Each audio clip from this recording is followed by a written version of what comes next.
Today's show is pre-recorded. Y'all know what time it is. Y'all don't know, y'all better ask. Hat on, suit on, looking like a dapper dawn, giving them all dressed like $1,000,000, diamond things in his cuffs. Y'all tell me who could it be but Steve Harvey? Oh yeah, everybody listening to me. Put your hands together for Steve Harvey. Put your hands together. Steve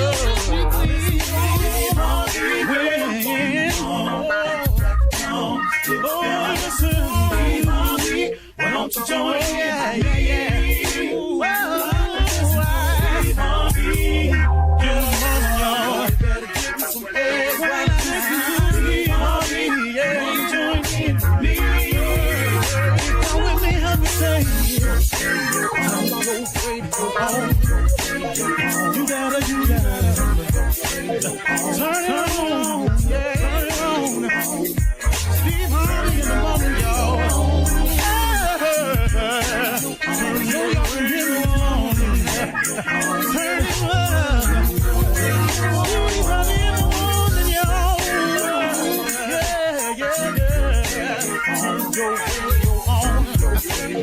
You gotta turn your radio on.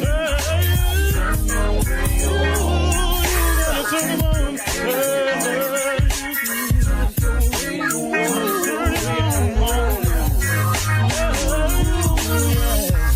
Turn them out, Steve Harvey got to turn them out. Steve Harvey turn them on to the morning, y'all.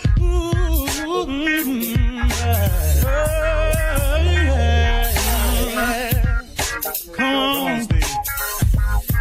Come on. Do your thing, Big Daddy. I sure will. Good morning, everybody. Y'all listening to The Voice. Come on, dig me now. One and only Steve Harvey. Got a radio show. Yeah, man. Boy, God has been good to me. Man, I can't really count it all. You can't either. You know, it's all in perspective. You really can't count all that God has done for you. If you look at every little thing, it's unbelievable the things he's done for us.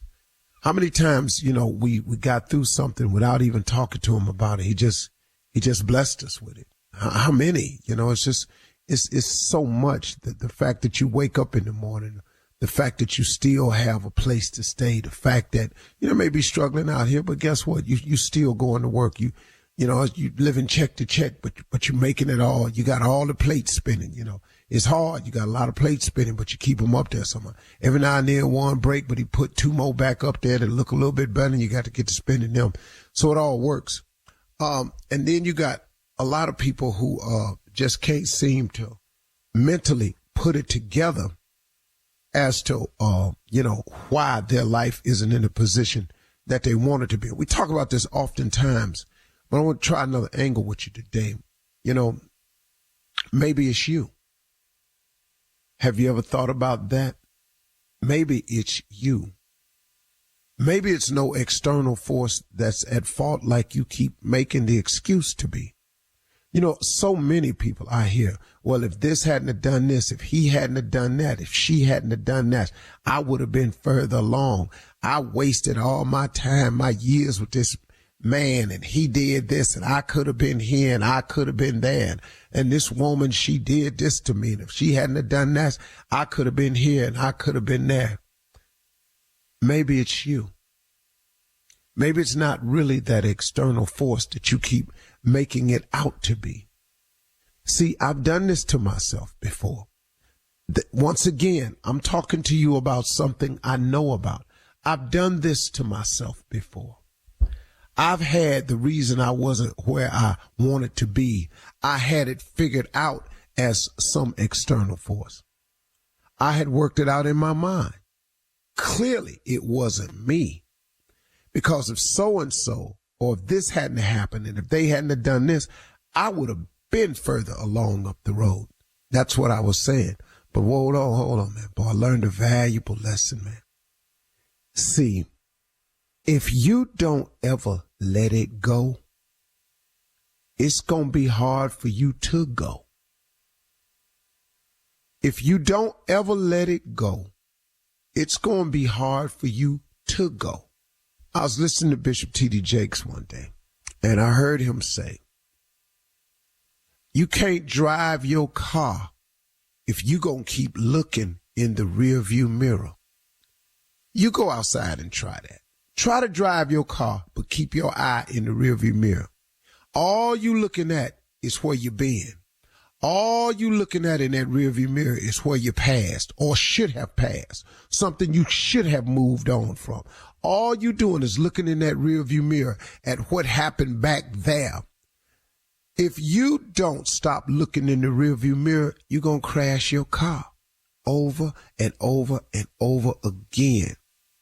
Or you got to slow it down so bad in order for you to keep looking in that rearview mirror. If you don't learn to let it go, it's going to be hard for you to go forward because you keep reviewing the past. The past is the past.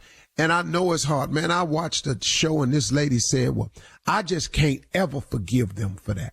Well, guess what? Guess what? God may have already forgiven that person. That person may be extremely remorseful, could have gone to God and gotten forgiveness for it years ago. But you sit here and you keep hanging on to the past. I can't ever forgive that. Then I heard Bishop Jakes come on the show one time and say something that really, really struck home. You keep drinking the poison, waiting on your enemy to die. He said that, I just shook my head and went, wow. You drinking the poison, waiting on your enemy to die. Revenge is poison to you. You know, if hatred is poison to you, unforgivingness, when you won't forgive a person, that person could be going on with their life, made to right with God, don't know how you feeling, they skipping through life. Now you make adjustments every time you see them, and it takes energy, man. It takes so much energy to hate. It takes so much energy not to forgive. Now they come in the room, you got to avoid them, stay over here. Here they come now. You got to make a situation over here. They come into the house, it's family reunion. Here they come. Where they gonna be, in the basement? I'm going up here on the 3rd floor. I want to go out here and get some barbecue. She out there at the barbecue stand. Oh Lord, I don't want no barbecue. I just eat this potato salad. People, man, take themselves all out of position, trying to make adjustments when it would simplify your life if you would just let it go. Maybe you ain't where you need to be because of them external forces altogether. Maybe you're not where you need to be because of you. Because you won't let it go. You won't move forward. Look at this, ladies. Let's say you've been in a situation with a man for years. It didn't work out for whatever the reason. It just didn't work out. I got what you say he did. I got what he did. All of that, yada, yada, yada. When you get through, did not God get you through it? Did not he allow you to survive it? I got you got some cuts on you. I got you been a little bit bruised, but did he not get you through it? So now that he's freed you from it, now he done went on, he got a whole nother family over there somewhere. Now he trying to make it right because maybe he learned the mistake he made and now he trying to be a better man. He just trying to get it right now. But you sitting there holding on to it. You drinking the poison, waiting on your enemy to die. So now instead of you enjoying the blessing of finally being free from a situation that was not healthy for you, you create an even more unhealthy situation in your mind by hating, by having revengeful thoughts, by hoping he fall on his face. Maybe you even doing something to the other situation to make sure they struggle. Oh man, you drinking the poison, waiting on your enemy to die. Maybe you ain't where you ought to be in life, not because of your external forces, but maybe it's you. If you don't let it go, it's going to be hard for you to go. You can't keep driving your car looking in the rearview mirror. Come on, man. Forgiveness is not for the other person. Forgiveness is for you. You're listening to the Steve Harvey Morning Show. Ladies and gentlemen, right now, it's a new day. Right now, a new beginning. Right now, God done it again. Woke us up this morning.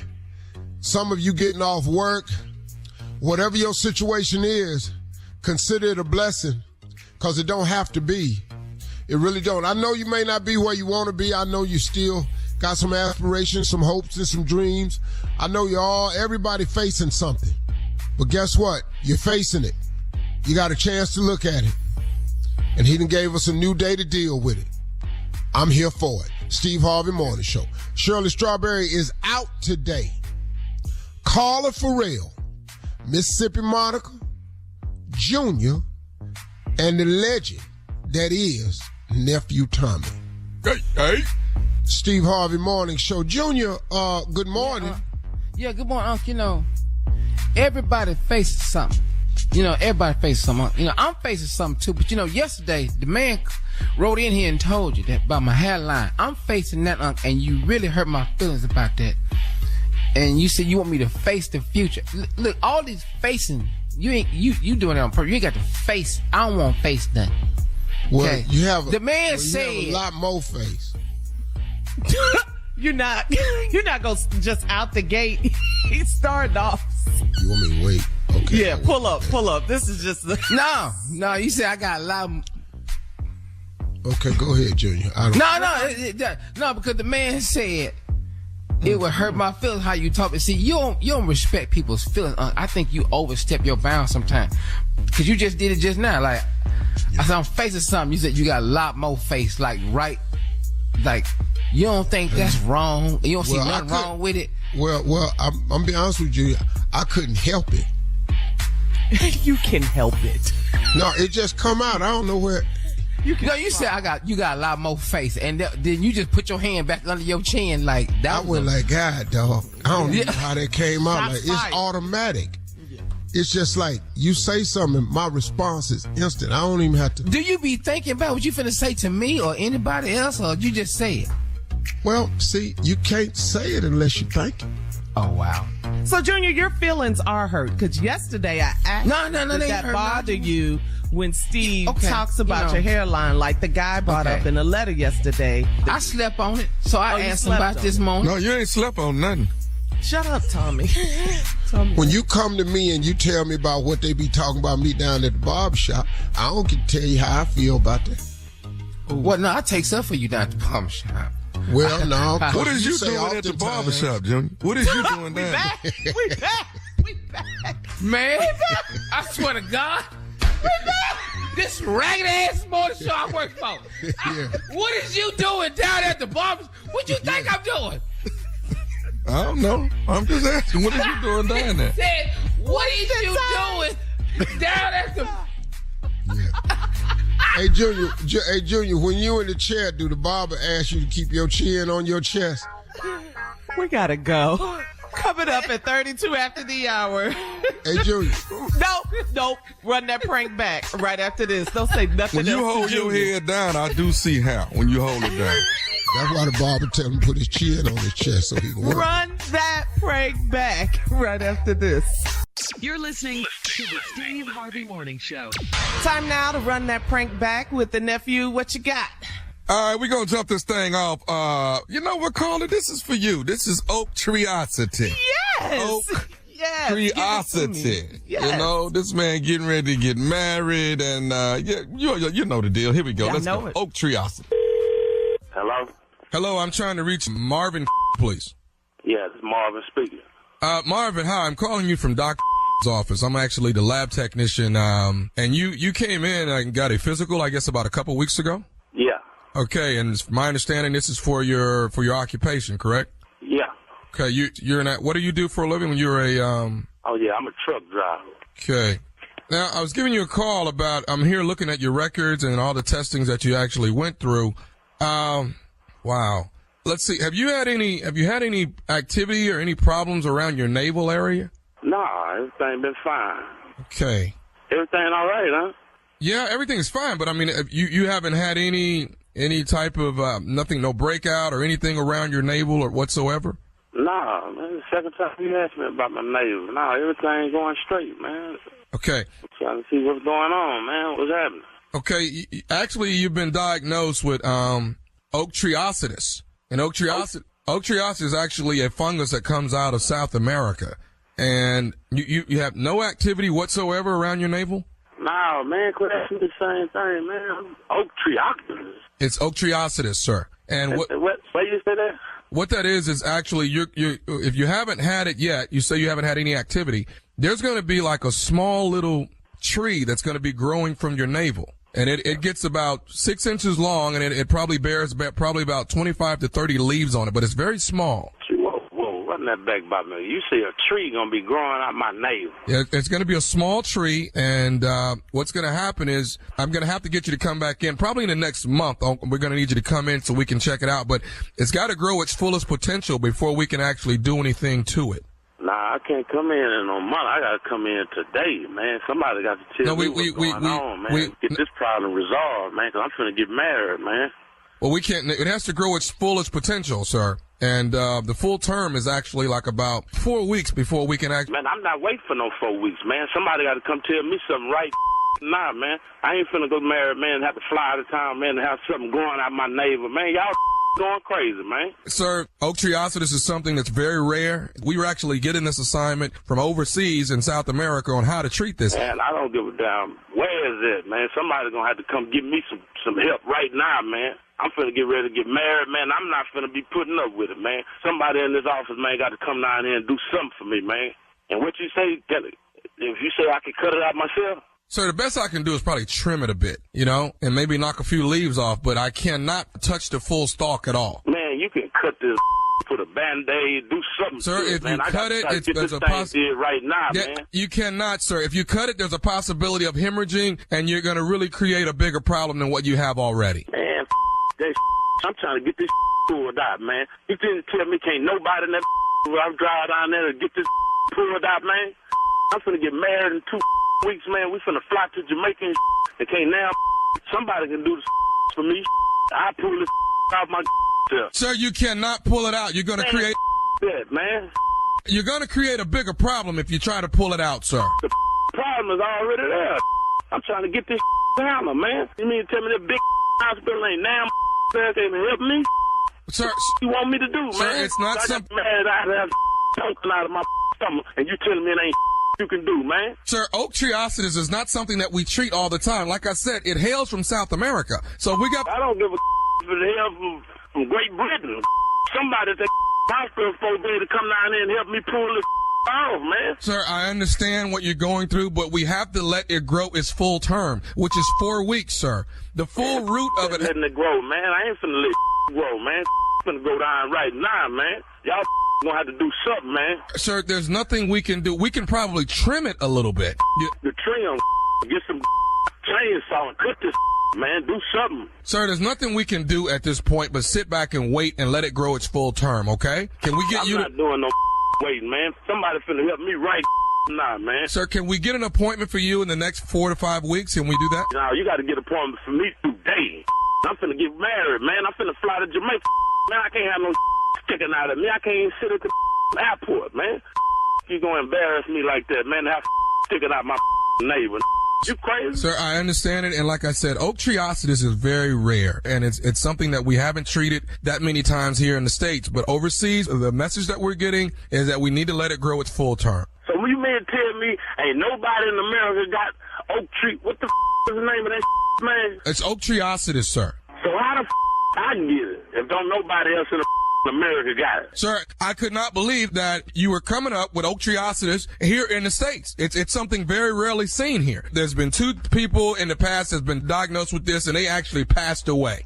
So now you're telling me some done died, and you gonna tell me 3 weeks. Man, I'm coming down there today, man. Somebody finna do something for me, Sir, man. there's nothing that we can do today until 4 to 5 weeks. Man, I gotta go get married. I'm flying to Jamaica, man. Did you hear what I just said, man? I'm hearing what you're saying, but I can't do anything if you don't see the tree already coming out of the navel yet. Cut the off. Somebody got to do something now. Damn, what you want me to do, man? I don't know what I want you to do, sir, but I have one more thing I can tell you. Yeah, well, what you got to say, man? Are you listening? I'm listening to you, man. This is Nephew Tommy from the Steve Harvey Morning Show. You just got pranked by your boy Earl. Man, you gotta be kidding me, man. Damn, man, tell that man, I'm gonna kick that out my wig, man. Man, you too, Nephew Tommy, man. Y'all have me going crazy as hell, man. I'm looking all at my damn neighbor thinking the tree finna grow out this, man. I'm on the air, man. No, you ain't on the air right now. Man, I'm already nervous and finna get married in 2 weeks. Damn. Hey, man, I got one more thing to ask you, Marvin, man. What is the baddest, I'm talking about the baddest radio show in the land? Steve Harvey Morning Show. Earl, if you're listening, your ass is out the way. Yeah, you out of there. I'm going to be stupid in another hour. Just hold tight. I'll be right back. I love it. Coming up next, Ask the CLO.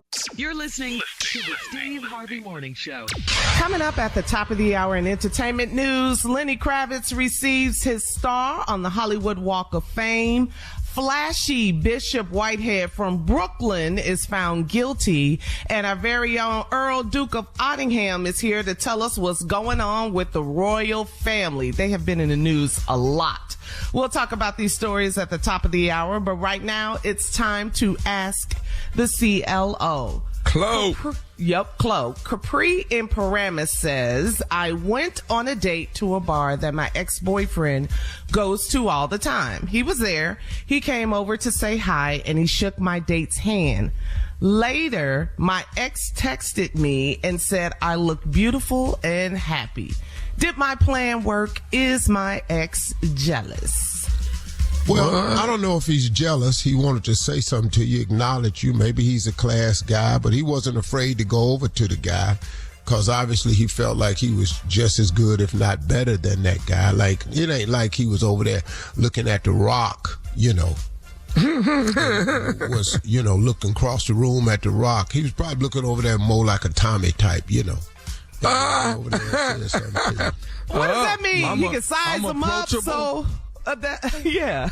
Well, Tommy's more approachable than The Rock. Yeah. Yeah. I would think I had a better chance if it don't go right with you than The Rock. You know, it go wrong with The Rock. You know, I know you're a little badger and all this here, but you know. But I'm sexy though, dog. Now I don't know if he would ran up on me. See, that's why a lot of people don't see. A lot of people don't see that. That's what I was saying. Wow. A lot of people don't say that. Hardly nobody. And Junior, really, he's still mad about the barbershop. Yeah. So go ahead, Carter. Yeah, he's back. All right. Roseanne in San Antonio. I'm married to the most unconventional woman on the planet. She started hanging our clothes outside to dry. Like, you know, like back in the day. And she's trying to scale back our whole lifestyle. I'm not a caveman and I'm sick of it. How do I tell her? Well, just like you text us. Just tell her. But obviously there's something going on financially. She trying to save money. She don't want to run the dry. Now things will look real bad when you don't want to cut the dry on. Come on now. Because I don't know what that costs to run, and I'm not trying to be bougie. But if you can't cut your dry on, that dry off, and we was poor. I ain't never heard my mama say that. What? Cut the dry? Cut that dry off in there. You was poor and you never heard your mama say that. I know we done had to shut the door before we let all that out, but you know, I ain't never heard my mom say, turn that dry off. Yeah, you got to dry the clothes now. You got clothes out on the clothesline though. That's back in the day. That's old school. Yeah. I don't know where y'all at though, cause with these clothes just hanging. Yeah, something going on. I can't help you. It's a financial decision she done made. Okay. Yeah. You ready for the next one? Yeah. Judy in Brentwood says, I've been married for 18 years. My husband has started getting lazy with his hygiene and he will go for 2 days and not shower. He said he wears 48-hour deodorant, so it's all good. It's not though. And he smells like onions. Why can't he smell it? Ooh. Oh no, you can't smell yourself. That's the key to That's the key to being funky. You can't not your mouth. Yeah. You can smell your arms if you catch it right. Like you reach up on the shelf for something, you go, okay, hold up now. And then you look around, make sure ain't nobody there. You know, but like your breath, you don't really know. You can be knocking folks out and not even know it because it's there. It's there. You're going to have a talk with him. You're going to have to be persistent and you got to be insistent. And you got to just let him know, hey, this ain't working for me. I don't know what's going on, but it is not working for me. And then prove to him that it's not working. How does she do that? Don't touch me. Ah, okay. Get your hands off me. Quit you breathing on me. Why you breathing on me? You know, questions like that kind of. Mm-hmm. Because you smell. You stink. Take a shower. Can she be that what direct? deodorant is 48 hours? I don't even know if I know which one is 48 hours. Degree. What deodorant? That go 2 days? I ain't seen it work. I'm not willing to test it. I'm around people. You don't want to know. Feud. I got cars and I'm walking past people all day. I can't test it. No, you just got 48 hours. La. Yeah, I use Old Spice High Endurance. Mm-hmm. And some days it hasn't endured. I'm Mitch. I put on High Endurance and turned it into Low Tolerance. So you've been working, baby. Yeah. you put it to the test. You putting everybody to the test to it. Yeah. So I don't recommend it, dog. So Judy just needs to tell him, huh? She can show and bathing You makes you feel better. A shower. I always feel good when I take a shower. Yeah, energized. I be tired sometimes, but I just feel good, you know? Yeah, freshens you up. Yeah, all those things. Yeah, Judy, tell your man what's going on. 18 years, girl. Yeah. You could tell him. All right, here we go. Jelani in Tupelo says, I need to know if I'm being petty or not. I date a man that loves calling me pet names, and that's my pet peeve. I've been called boo, bae, sweetness, and sugar all in the same day. Why can't he call me Lonnie? Am I asking for too much?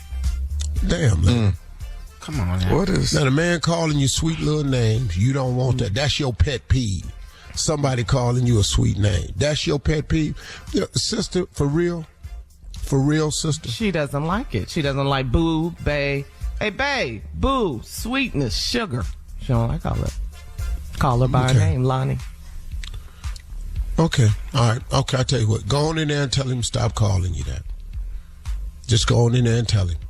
Is she being petty, though? Do you think she's being petty? I think she's being extremely petty. But then, you know what? So many people, the woman want to be called her name. But damn, man, what's the matter? You know, everybody, Marjorie got pet names. You know, I got a pet name for her. She know. I mean, damn, you with somebody for a long time. I think it's being petty. But you have every right to want what you want. But if that's the fight you done picked, do you know how many fights you're going to have to pick? Damn.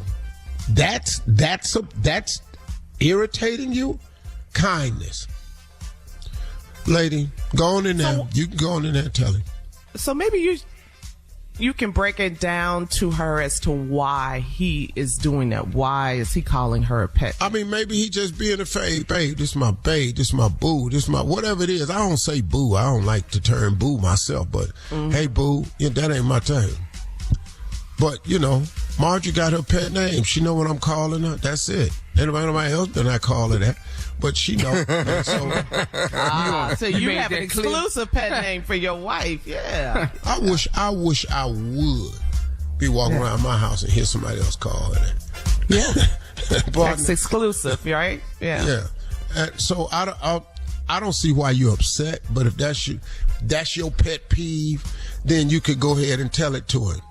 But now, when he stopped calling you that, okay? That's what she wants. True that. Yeah. Somebody else might like to be called bae. All right. Well, thank you, CLO. Coming up at the top of the hour, entertainment news right after this. You're listening to the Steve Harvey Morning Show. According to People magazine, 59-year-old Lenny Kravitz was honored with a Hollywood Walk of Fame star on Tuesday at a ceremony with loved ones by his side, Zoe Kravitz, his daughter, of course, and Denzel Washington. I didn't know they were boys like that. A longtime friend. Each gave speeches at the event. Take a listen to Denzel showing love to his buddy Lenny. He's a friend. I wrote down the definition of friend. I looked it up, Webster. A person whom one knows and with whom one has a bond of mutual affection, typically exclusive of sexual relations. Well. Oh, Lord. Yes. A companion. A companion. It said a boon companion. As in a boon coon. Yeah, they dapped each other up after that. That's right now. Denzel. Yeah. Did you know that, Steve, that Denzel and Lenny Kravitz were boys like that? Yeah. Yeah. Oh, okay. Cool. Yeah. All right. I'm cool with Den. I know Lenny. We took some pictures in Paris a couple times. I ran up into him. I ain't got his number or nothing. Oh. I got Den number. We holler. Denzel kind of ignorant. I don't like to say that about people, but he kind of ignorant though. Because he called with straight foolishness. And it'd be all out of character because you be going, this Denzel Washington. Hall, where you at? And you got to take his call. Yes, you do. And then he be flexing. He'll show you where he at. Guess where I am? Oh, I see it, dog. I see it. No, you wish you was here, huh? Yeah. Did he? He's starting on you. Yeah, that's a great friendship. How long y'all been friends, huh? You and Denzel? Probably 18 years, maybe. Wow. That's a long. I've known him before that, but that's cool. He got toys like you. He got the boats and the jets and all that. Of course. Yeah. You don't want to. It was a little rich question. I'm just asking. Champagne problems, Tom. Yeah. Well, let me say this. He been doing this a little bit longer than me, so he. That other buddy.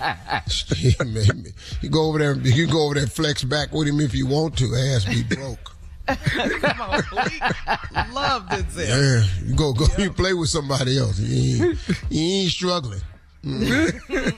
He's comfortable for sure. All right, so no, Carl, he way past comfortable. Okay. Where you at? If he way past, where you at? You just what? I'm comfortable. Okay. He's other. Check other. I love it. We do. Yeah, he done damn near flatline. He's so comfortable.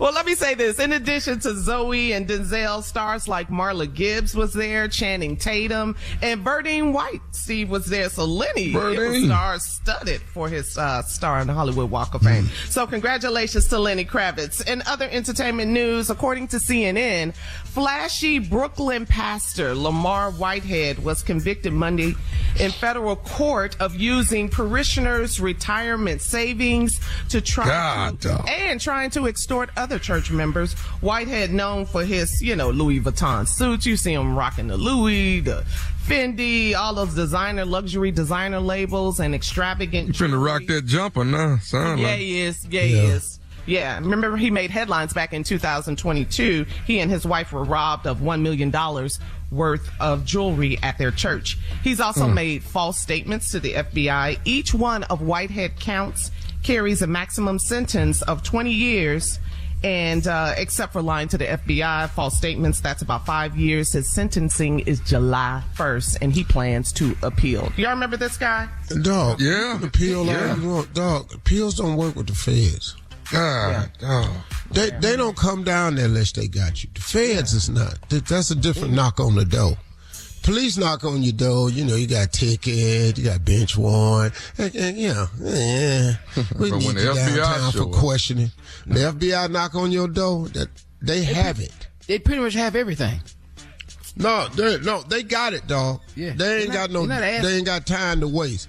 If you see their FBI or ATF. Yeah, alcohol, tobacco, firearms. Them initial knock on them blue jackets, that yellow writing. Yeah, your ass got to go there. The windbreakers, FBI, And they never they ain't never in a rush. They know what they're coming there for. Mm-hmm. They got you. Yeah, they build their case. That's for sure, Drew. Yeah. They're not in a rush. All right. Well, and finally in entertainment news, quickly, we got to check in with the Duke of Ottingham. He has to tell us. Only 1 minute. I'll say you only got 60 seconds.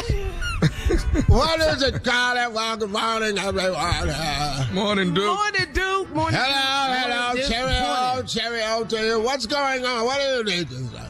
Okay, first of all, the Queen, Camilla, she has a Barbie doll. What's up with that? What have you heard about that? I'm seeing a very, very unattractive doll. Shockingly blown. Oh, my God. The Barbie people must have lost their mind. They got tired of making cute dolls. Let's make someone to see if the children will love this one. Wait a minute, Duke. What's up with Princess Kate fixing her pictures and stuff? We ran out of time. Come back to me. I'll be back on the next break. This is important. Okay. All right, Duke, hold tight. Coming up at 20 minutes after the hour, we'll get more information about the royal family with the Duke right after this. You're listening to the Steve Harvey Morning Show. We're back. Last break, the Duke of Ottingham was here telling us all about yes. royal family expert. So now we talked about the Queen. She has a Barbie doll. Now, what's going on with Princess Kate? She's been missing. Then everybody was concerned about her health.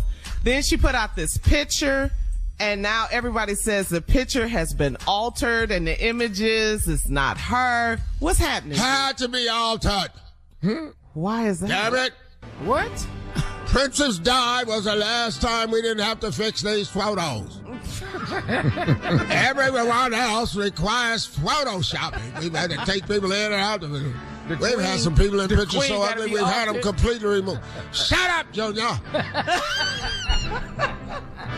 Sitting over here trying to write these jokes myself. Need your help. It's just horrible what's happening at the palace now. Ever since Princess Di left and William moved on with that beautiful young lady, Marco, it's been Harry, horrid over here. That's Harry, Duke. Harry, whatever. The one with the gorgeous black girl. She left the White. She just left because it was just tired of the racism over here. Yeah. So that's it. That's all you got for us? We Photoshop lots of times with the royal family. Not the most attractive people I've ever seen. It's not about her looks. This is Princess Kate, not the Queen. It's all about looks. Why do you think they're taking them in and out of photos? I think she's sick. The Queen was wonderful the way she was. She was a wonderful woman. Yeah. She was just elderly. That's the way you're supposed to look. Mm-hmm. But if you're not elderly, you're not supposed to look elderly. So you got to fix your photos. And I'm pretty sure that the people down at Mattel who make the Barbie doll are having to make some second thoughts about this move. Making this woman's doll is atrocious. Oh my God. I was trying to play with the doll the other day. I just had to lay it down. I can't take it. You wrong for this, Duke. You know that, right? But the Duke, There's little white girls all over the UK just going, crying, Mommy, Mommy, I want another Mommy. It's horrible. Do anybody have the King's wife Barbie doll? Anybody have the King's wife Barbie? It just came out. They made us take it. They passed them out. They gave them out free. You didn't have to buy them anymore. Giving them out. They're all over the streets of London. Children crying, leaving them, abandoning them. That's not true, Duke. That's so They're on newsstands and everything. Oh, my God, Mommy, what is this? Who is this woman, Mommy? I want a Barbie back. Nobody cried about that doll.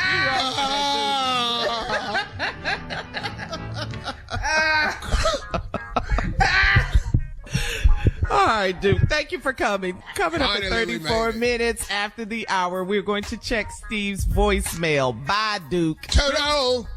You're listening to the Steve Harvey Morning Show.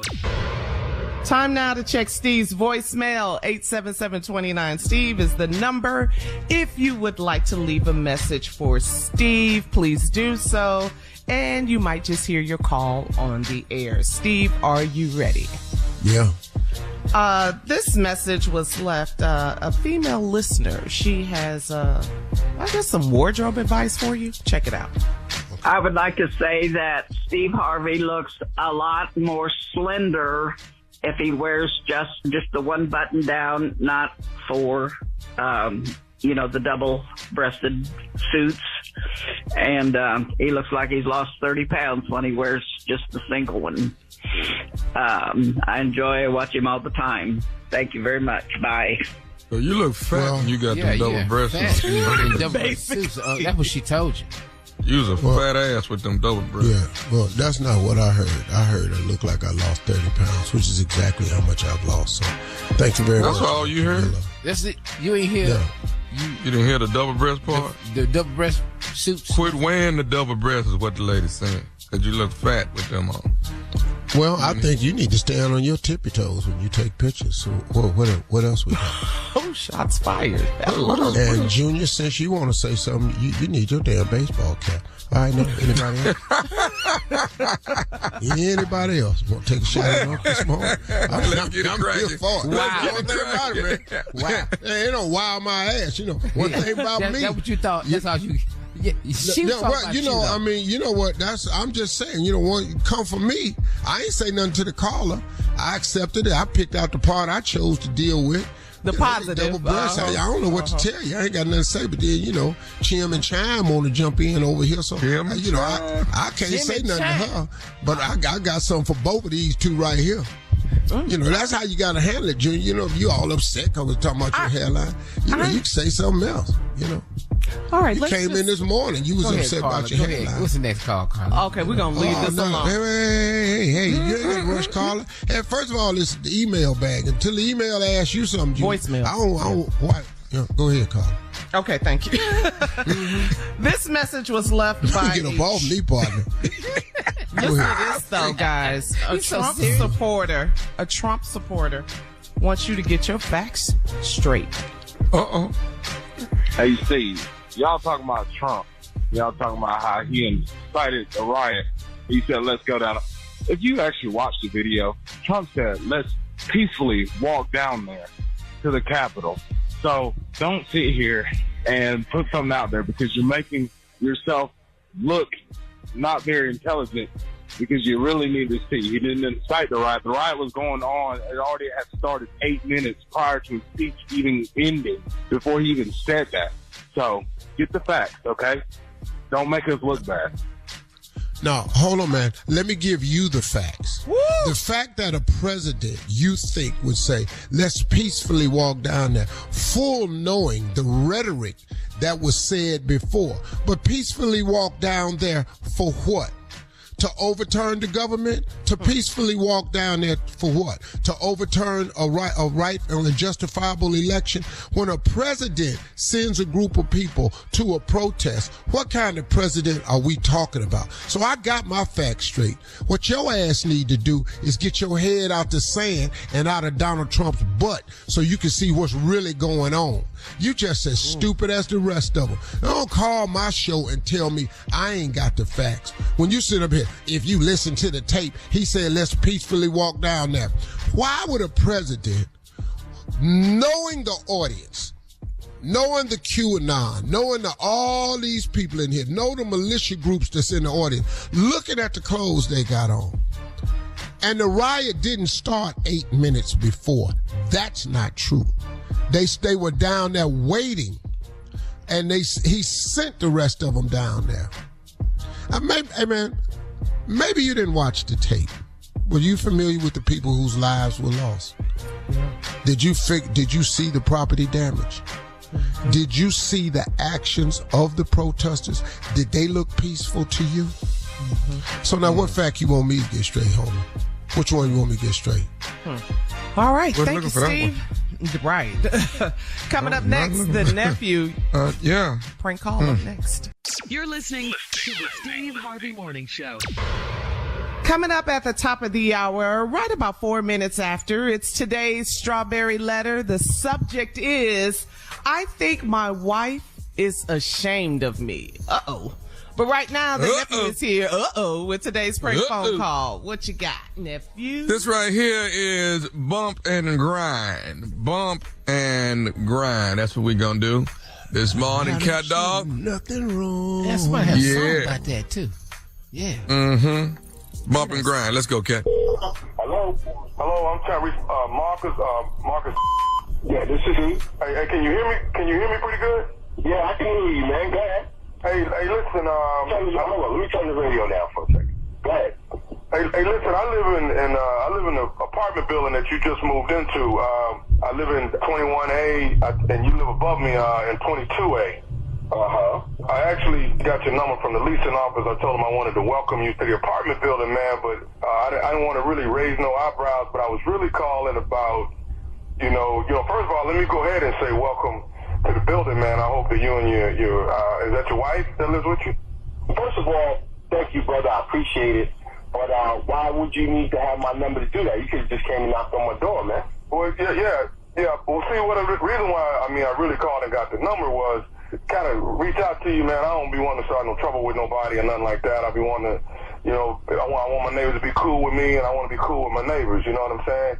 Yeah, that's cool. So I was reaching out, man, because the noise, man. I work at night and I sleep during the day, man. But it seems like since you guys moved in, man, in the middle of the day, I know what it's like to have a lady. Wait, hold on.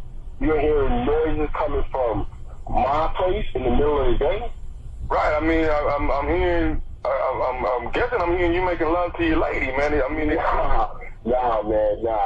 You know what it is?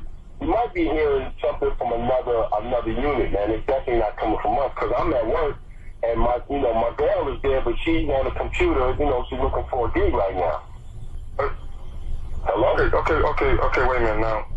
Sir, you live in apartment 22A, right? Yeah. Okay. See, I live in 21A. Your bedroom is above my bedroom. Wait a minute, hold on. You're telling me that you're hearing noises that sound like somebody's making love coming from my crib at this time of day, and I'm not there, and only my woman is there?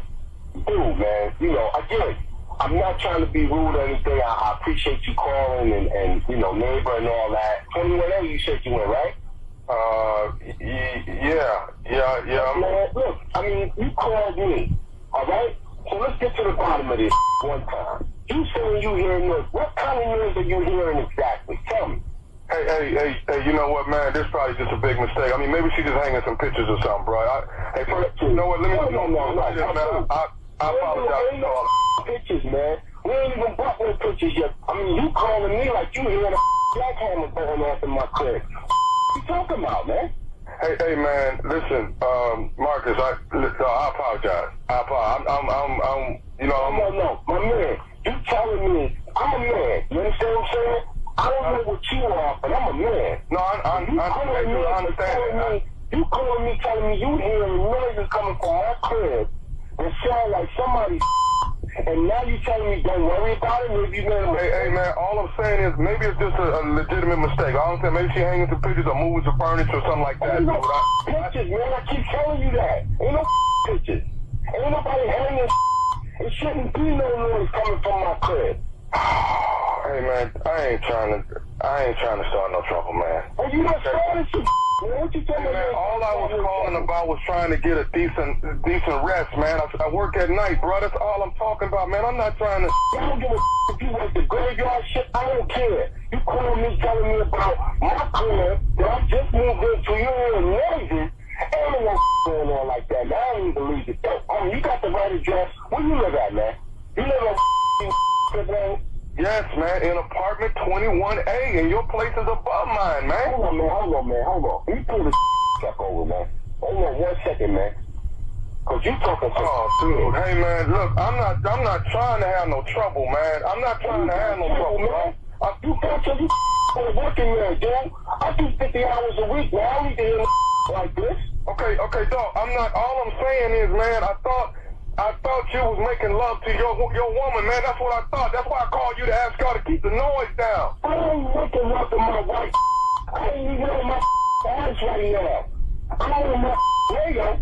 Trust that. You can hear this 21A, and I'm coming right to your crib to hear it. I ain't hearing from your crib. No, hold the hell up, dude. You're not coming to my apartment to hear nothing, man. I ain't got nothing to do with this. I want your don't talk that to me. You don't know me. I ain't letting you in my house, man, about no man that you got going on upstairs. You gotta control your woman, man. That ain't got nothing to do with me. Don't tell me nothing about my woman. You don't even know woman. I know she been up there weighing it out for the last 2 weeks between 12 and 2. I know that. You got to see. You talking to Daniel, man. I'm coming to your house. You ain't coming to my apartment, man. I'm not. Hey, man, listen. No. I ain't got nothing to do with this. I'm telling you. You got trouble. I'm coming to your crib, man. Hey, I got one more thing I need to say to you, man. Did you listen? From my crib. I ain't even home. I got one more thing I need to say, all right? All right? You listen? Better be telling me you opening the door. Are you listening? Yeah, I'm listening. This is Nephew Tommy from the Steve Harvey Morning Show. You just got pranked by your homeboy. Wait a minute. Oh, what the You live at 21A, man? Step away from 21A, please. This is Nephew Tommy from the Steve Harvey Morning Show. Your boy got me to prank you, man. Oh,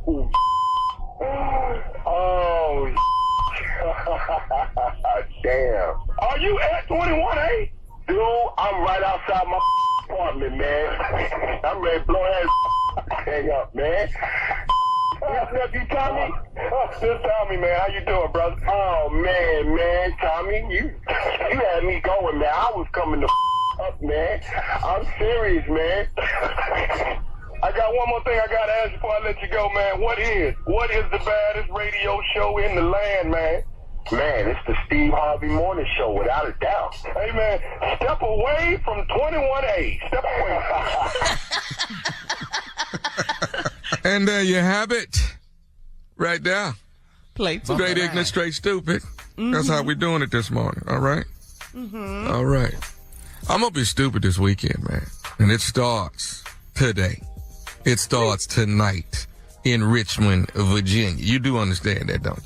It's show tonight, 2 Friday, 2 Saturday, 1 on Sunday. I think I got 40 tickets left for Sunday show at 3 o'clock. The nephew is in Richmond, Virginia. The Funny Bone is jumping off tonight. All right?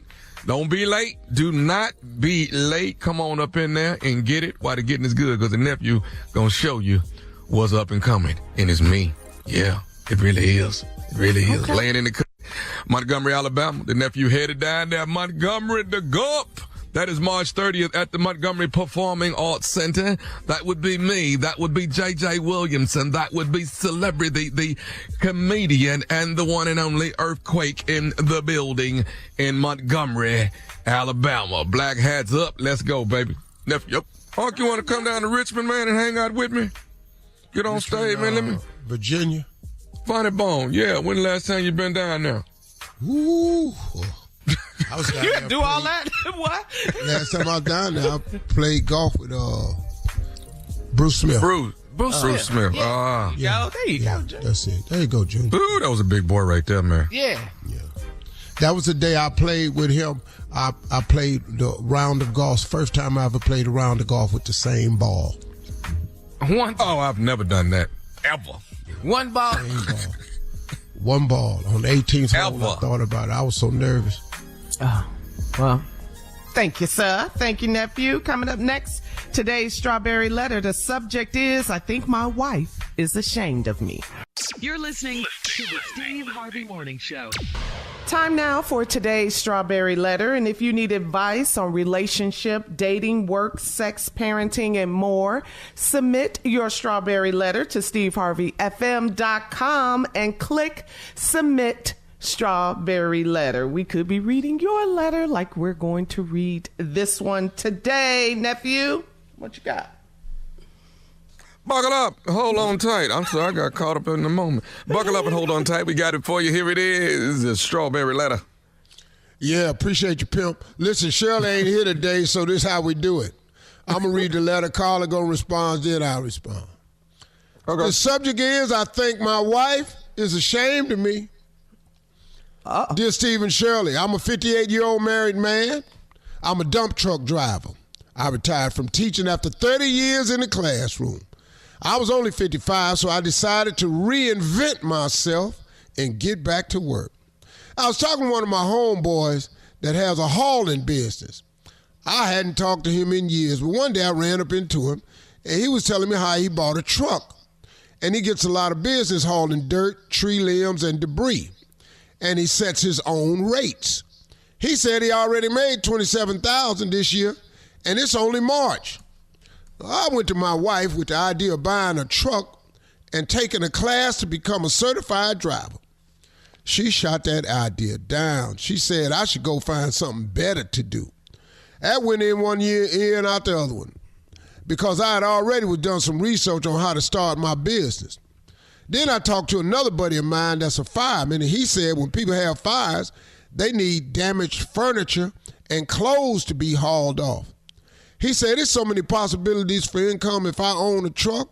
So I went and leased a truck. Then I completed my training. I've been driving for 4 months, and my uncle lets me park the truck on the side of his convenience store. My wife is very upset about my new profession. I think she's ashamed of me. I over-talking to her bougie-ass mama. I'm sorry. What happened? That tone, though. What happened? Yeah. Did it say that? It don't say ass. I added. Yes. I overheard her talking to her bougie mama, and she says she hopes this is just a phase because I have a PhD and I'm driving a dump truck. I was hurt, and I wanted to tell her to stop asking for my dump truck money then. How do I build with a wife who is ashamed of my new hustle and refuses to support me? My Lord. Take it away, Carla. All right. Thank you, Steve. Well, I mean, she sounds like she's not with it, which you knew because she specifically told you that. But since you knew how she felt, you just can't be mad at her feelings. The good news is that she's not threatening to leave you. So I think you just have to keep hustling to pay the bills, because if you don't contribute to the household and if you don't help pay the bills, that's a whole nother issue. So if your wife, I don't know, if she starts talking about divorce, then you have a decision to make. But go to your wife. You have to talk to her, and maybe you guys can come together at what new ideas she will support for you hustling and support you in that. But for now, you have to keep hustling. You have to contribute to the household, because I'm telling you, as a wife, if you come in there with no contribution, you're going to have a bigger issue. Hello. That's you better my add response. something to the table. You got to add something to the table. What you got, Steve? Here I go. I think my wife is ashamed of me. I think you're right. I think this is ignorance on her part, if you ask me. Here's a man who's 58 years old, and he was in the classroom. Now, teachers are already underpaid, but, you know, obviously he did well enough to retire, so congratulations to the brother. He was in 30 years in the classroom, and so at 55, he decided to reinvent himself. He ran up in the buddy, had a dump truck, and was telling him how much money he had made. He had made $27,000 so far for the year, and it was just now March. So he went in there and told his wife about this idea he thought about of raising some more money and taking a class to become a certified driver. She shot the idea down. Here's the key to this whole letter. She shot the idea down and said, I should go find something better to do. See, you got that PhD. She think you ought to put it to more use and go do something what she considers better to do. But see what some people don't understand is owning a business is probably more valuable at this man in this point in his life than going to work for somebody else. This man has an entrepreneurial spirit. He wants the freedom, setting his own rates. He wants the freedom of being his own boss. He ain't going back to work for nobody else. He put 30 years in for somebody. This man that came up with an idea why I can make extra money. I don't mind working with my hands. I'm going to support my family, take care of her. Now you in here tripping. Now, she kind of ashamed of him. And I think in this letter is, now we're going to get into it in the second half, but that's exactly what didn't happen. Now, is she wrong for this? I think 100% incorrect in the way she's handling this. And he's already making money. Correct. Because he made a statement later on in the letter that I'll read to you when we come back that says he's making money.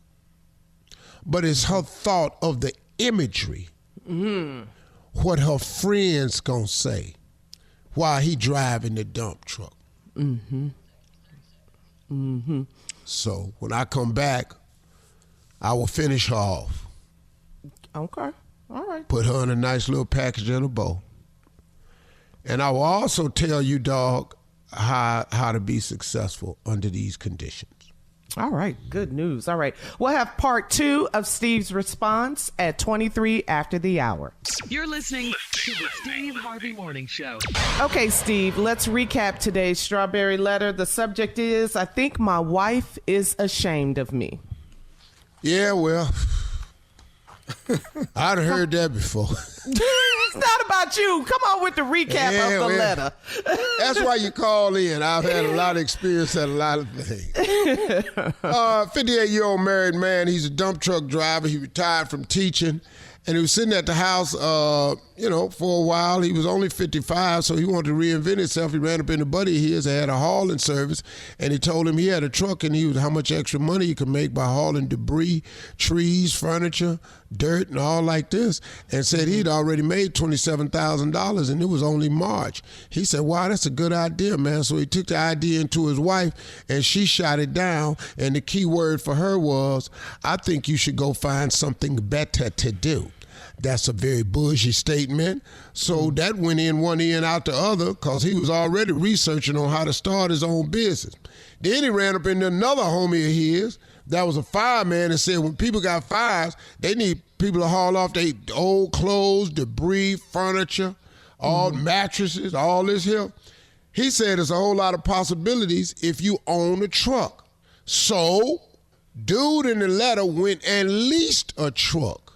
Then he completed his training. He'd been driving for 4 months, and his uncle let him park the truck on the side of his convenience store. My wife is very upset about my new profession, and I think she's ashamed of me. And you know how he found out? He overheard her talking to her bougie-ass mama. It does not say. You're adding to the description. Now, it should say. No bougie ass mammy. You and your damn mammy. In there running your mouth with your mammy. In here.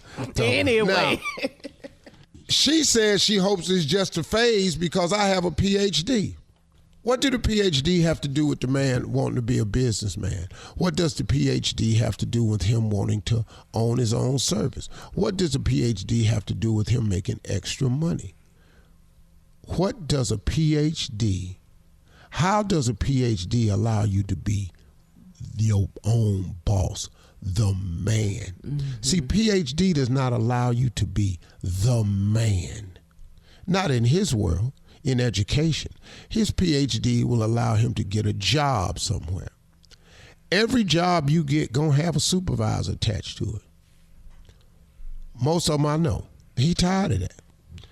So now he was hurt and he wanted to tell her to stop asking for my dump truck money. Right.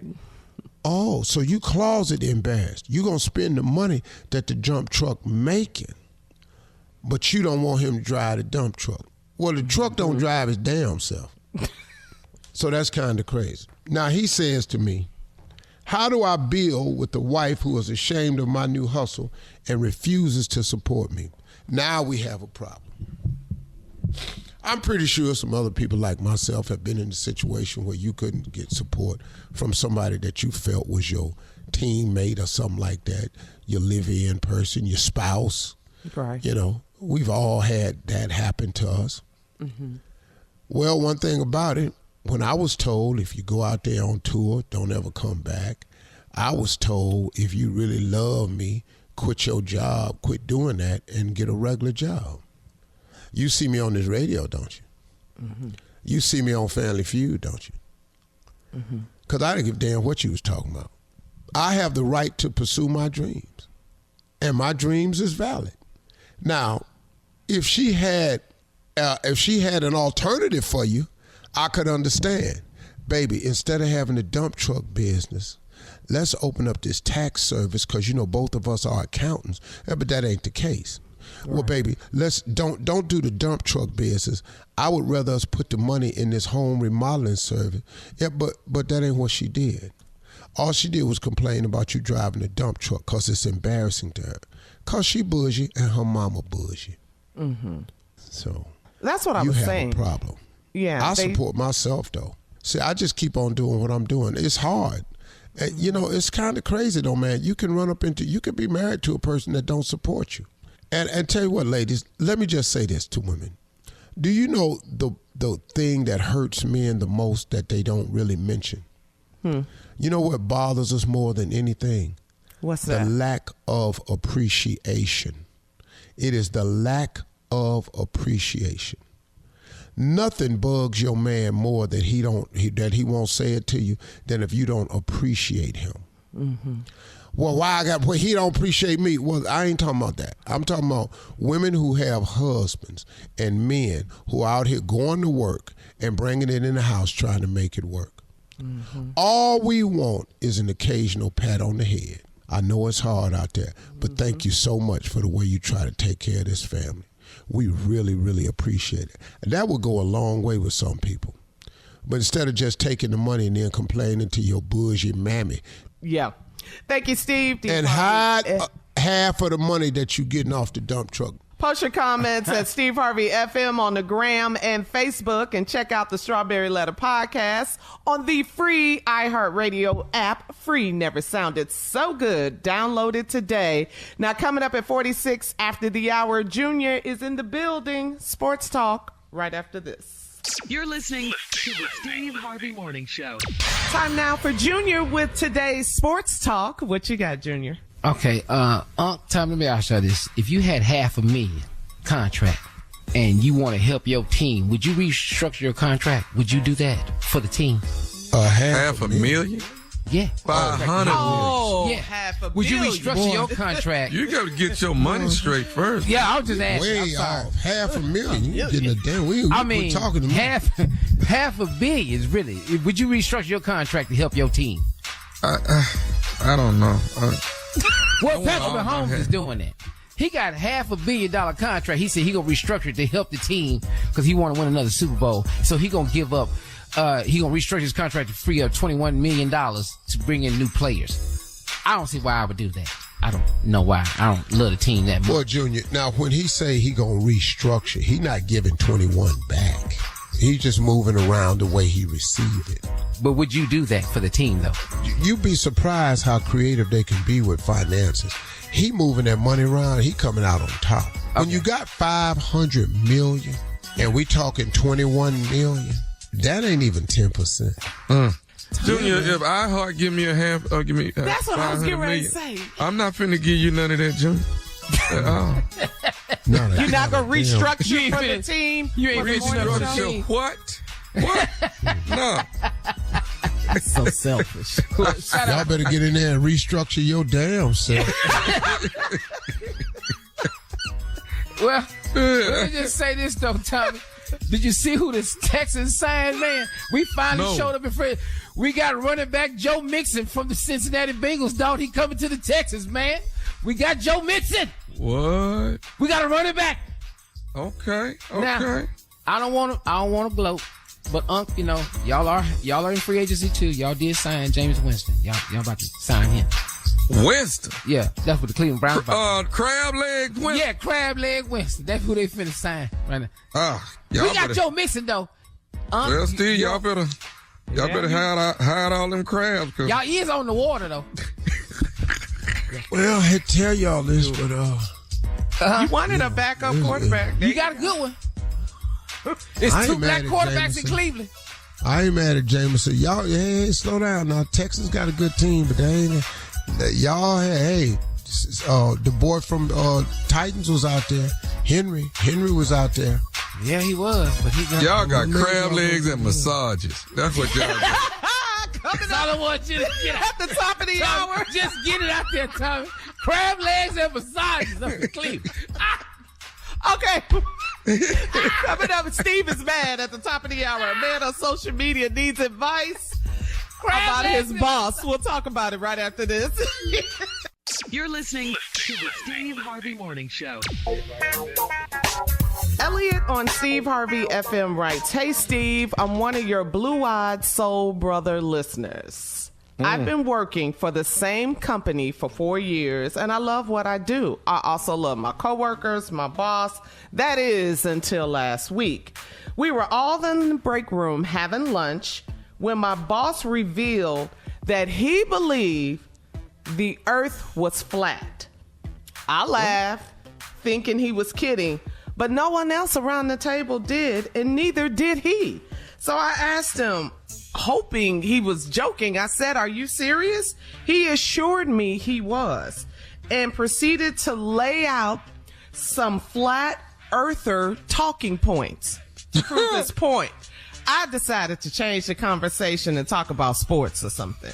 Apparently, my coworkers were aware of his beliefs and just never talked about it. I'm not sure I can work for and take directions from someone so dumb. What's my next move?" Hey, bro, listen to me, man. You don't leave your job because your boss stupid. No, you don't mess up your income because you work around dumb people. What? So what should Are he you do? kidding me? Listen to me. Let him think the earth flat if he want to. Okay, so let me ask you something. If the world was flat, don't that mean there's an edge? Yep. So when you go over to the edge, when you see people go, we gonna go around the world. How they do that? Right. Has he ever seen a picture of Earth from the satellite? The round one? Yeah. I've seen the round one. Yeah. Or do he think that's a saucer? Yeah. Well, so Steve, he's struggling though. So he's struggling with, how's this man gonna lead me? And he thinks like this. No. Why you letting him lead you? You just He's want the him boss. to pay you. No. You just work there, man. Yeah, but dog, don't nobody lead you. Just get your check and go home. Dog, why you trying to talk to these people? Dog, okay. I wish I would, man. I don't care nothing about what you think or believe. I've never had a boss. You know something, man? That's the reason I had to get out of the work world, because I never had a boss that I thought should have been in charge of me. I just never met the man that I thought should have been in charge of me. The last person that was in charge of me, his name was Jesse Harvey. That's my damn daddy, slick man. That's the only person I thought was worth charging me. I let him be in charge of me, and I was cool with it. He taught me a lot. I ain't never met nobody I thought should have been in charge. I've never had a boss that I bowed down to. I said, man, this dude is smart. I hope I be him one day. I ain't ever hoped that. Bob Cook, Jim Neighbors, Riley Patterson, Tom Hawks. I ain't ever had a boss. You know all of them, dog. Why is he naming them though? Everybody. Dog, I ain't know, you know. My coolest boss I ever had was Jim Neighbors at Ford Motor Company. Coolest dude I ever had, man. Young black dude out of Tennessee with a beard. I thought that dude was real cool. I ain't want to be him. But you respected him and took, this. I had respect for him because he had respect for me. Two-way street. It was mutual. I thought he was a cool dude. Okay. But I ain't want to be here. He ain't know that. But he was your supervisor at Ford. Yeah, I ain't finna stay here. Okay. All right, so you're telling Elliot, don't worry about all that. Just go do your job. Just do your job. What you worried about? What he think the world flat for? Well, I just met an atheist the other day at Family Feud. I didn't walk off the set. But that's not your supervisor. That's what he's saying. That's your show. That's your show. You're the host. You can't walk off. I wouldn't give a damn if the president of Fremantle was a Trump supporter. I don't give a damn, and probably is. I'm not finna mess my money up because you stupid. Okay. No. All right. There you go. All right, there you go. Elliot, coming up, we'll have more trending topics on the Steve Harvey Morning Show at 20 minutes after the hour. You're listening to the Steve Harvey Morning Show. All right, I got a little music news for you guys today. New Edition has added more dates to their residency at the Encore Theater at the Wynn in Las Vegas. There will be 6 new shows that will take place throughout the month of July. Michael Bivins said, yep, we're coming back in July. Y'all tell your family, your friends. New Edition is getting started on the Strip. Yes. Edition. Yes. The first leg of New Edition's sold out residency, it kicked off back like the last week in February, like on the 28th. And, I know a few people that went and they said it was off the chain. It was really, really good. So they are back in July. Get ready.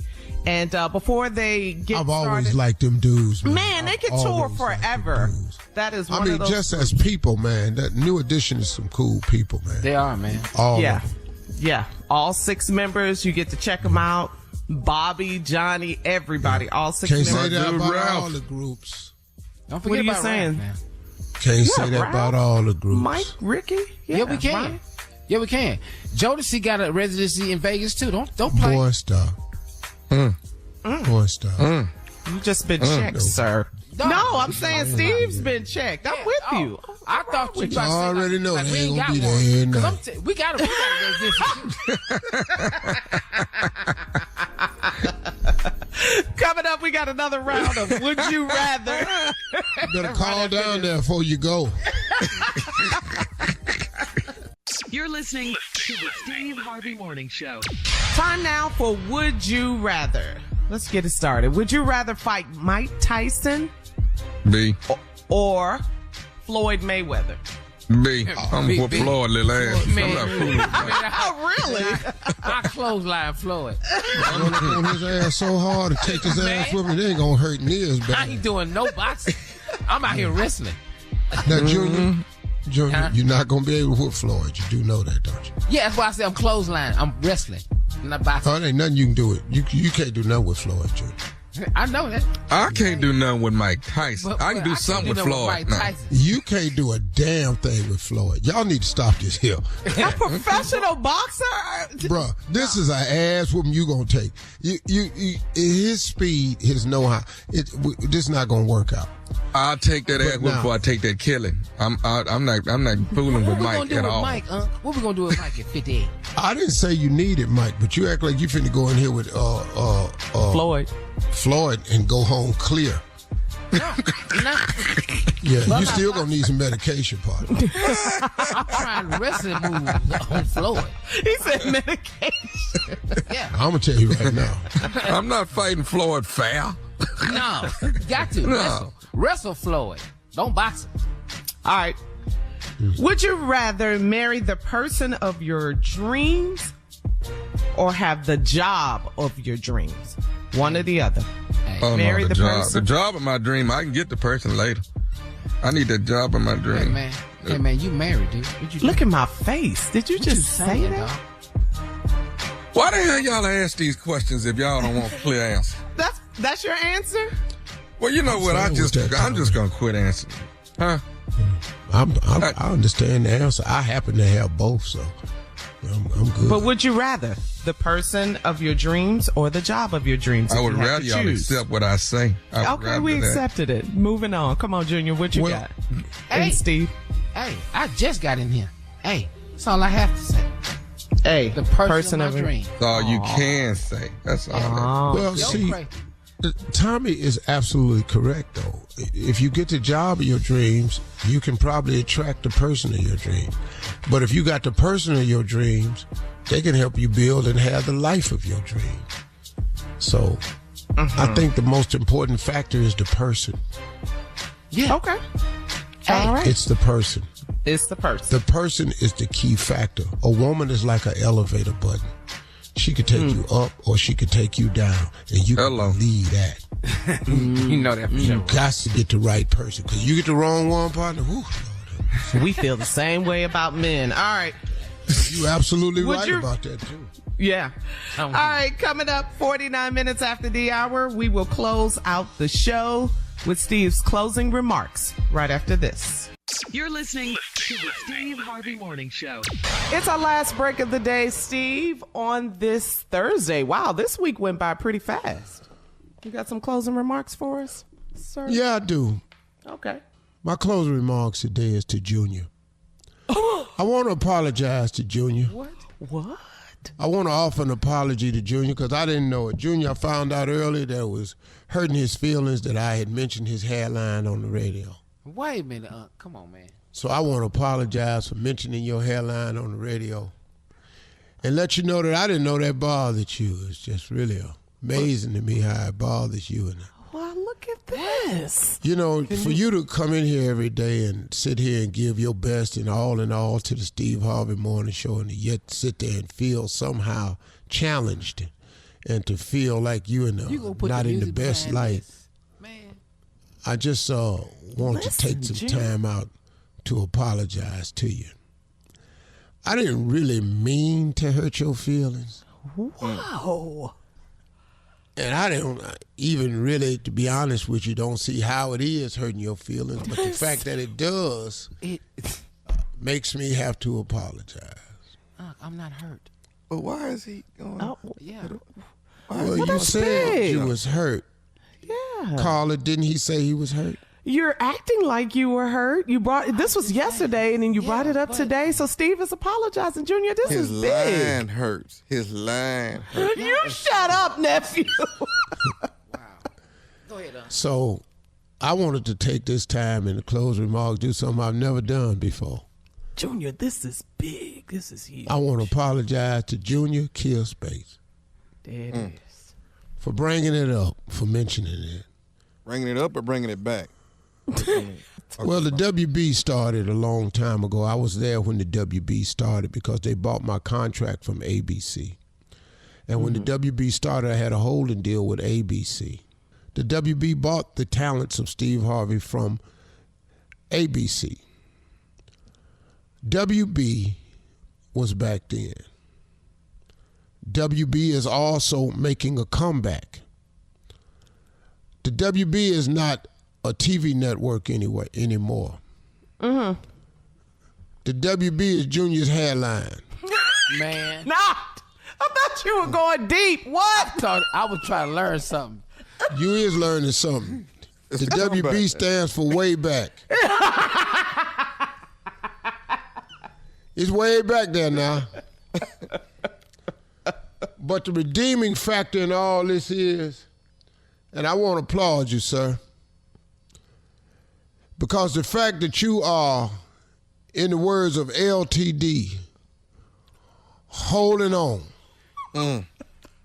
so very hard to do when hands go. So, in my humblest way, I've set the tone to do something I've never done before, and that's to apologize to Junior. Now, see, I was with you at first, and then you... Hold your head down, I thought the WB story, Carla, was going to teach me something. I did, too. My bad, Junior. My bad. I thought... And you know what? Yeah. This the type of mentor you're going to be to me in front of the world. This how you going to mentor me. Really. It's called tough love, Junior. Tough love. It's called mentoring you to prepare you for things to come and to prepare you for things that's gone.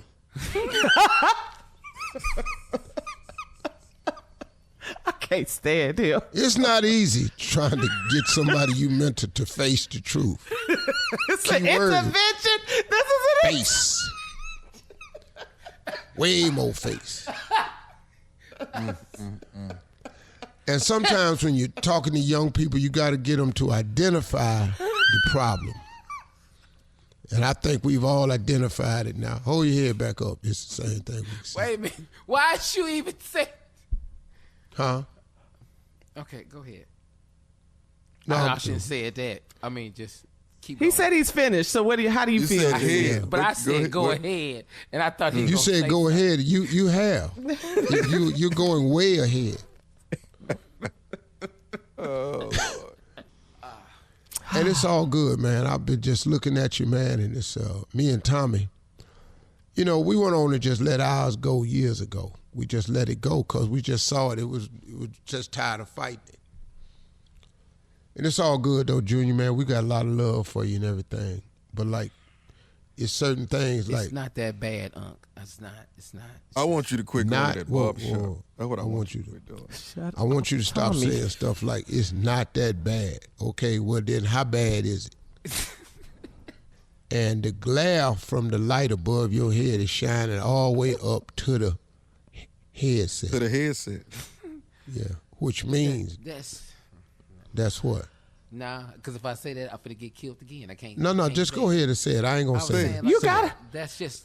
Oh wait, say it again. That's just the glare is because. Glare can't happen on hair. Nobody gets a glare off their hair. Poor Junior. Yeah, it's a glare because it's a lot it's like your forehead got baby oil on it. Look at the time. Steve, it's time to go. Yeah, we out of time. Well, when you sit in the chair, what you asked them to give you? At the barbershop, we have asked you to be quiet this entire segment. We have asked you. Yeah, off the top. Take us home, Steve. Goodbye. I am so through with this show. Do you ask for a razor lining, or you ask them to use? Take us home. Hey, y'all have a great day today. Talk to God. He'd absolutely love to hear from you. Y'all stay in peace now. Ask God about some hair.